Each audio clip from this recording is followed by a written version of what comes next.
How you all doing out there? Thank you. Thank you. Thank you. I'm honored and I'm blown away, even though this is my 25th year plus doing this. I've been doing this for a quarter of a century now, which is quite amazing for me in the process. Thank you.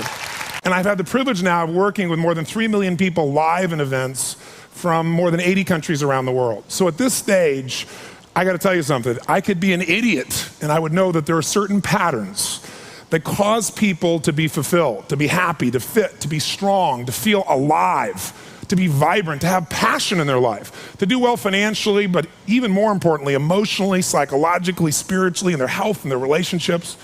And there are also patterns that make people frustrated, overwhelmed, depressed, sad, lonely, cause them to be struggling financially, struggling with their body, struggling intimately. And those patterns, they're not because there's something wrong with somebody, it's because of a pattern that we're doing. And I've spent a quarter of a century of my life basically studying the most successful people in the world and the most challenged, and figuring out what's the fastest way to create a change in basically developing the one thing that all people have in common who succeed. They're leaders. This is a leadership program. Because I don't care what style you are, I don't care if you're a mom, if you're a great mom, you lead your child, you're not led by your child. Or a great dad. If you're a great business person, you're a great salesperson, you're a great negotiator, you're a great anything, you're a great human being. This has been my entire life's obsession.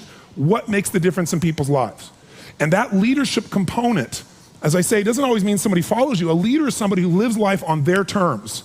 That you will never settle for less than you can be or share or give or create. It's not what we get that makes us happy, it's who we become. How we live our life, who we are as a person. People can take away all the things, but who you become, no one can take away. And the problem is most of us are trying to be something we're not. And it isn't so much about change, about changing yourself. The change happens when you be yourself. Know thyself, that's the hard part for most people, and then be thyself. Because most of us in our lives, out of our desire for respect or achievement or love or connection or something, we've been trying to be the way we think we'd have to be in order to get that love, respect, appreciation, whatever it is we've been after at some unconscious level. And we've been doing it so long that we think that this is who we are.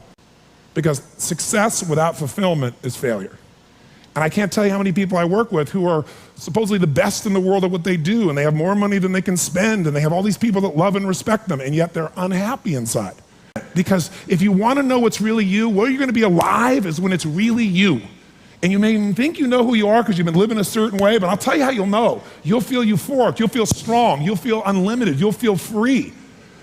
I have seen, out of 3 million people around this earth in 80 countries, I've seen just about anything you can see, and there are only so many patterns. And what you're going to find underneath all of this behavior is we have the same needs. There are 6 human needs we're going to review tonight. When you understand what those needs are and which ones you're focusing on, you start to understand why people do the crazy things they do, including you and I. And you begin to understand, hey, there might be a better way to meet my needs, and I don't have to get caught up in this game of stress and frustration and upset, or I could really help this person I care about, because I could see what's really going on. Part of what we want to accomplish here as leaders is we want to become practical psychologists. We want to understand what's really going on so we can help, so we can make a difference, so we can transform. So yes, of course you can do better in your business, because the more you understand about what people need and want, the greater you're going to be, the better manager, better leader, the better mom or dad, the better friend. And there's a better you that's available when you understand what's driving you. But most of us are running patterns over and over again, and we want to free that up. To free it up, we got to break the pattern. We got to do things that are different. So we're going to do something different. I'm not here because I believe in positive thinking. If you think that's what I believe, you don't know much about me. I'm not one of those people that believes you're supposed to go to your garden and chant, there's no weeds, there's no weeds, there's no weeds, there's no weeds. There's weeds right there. All right, that's what I believe. Here's what I believe. I believe that if you really want to be effective, you got to tell the truth.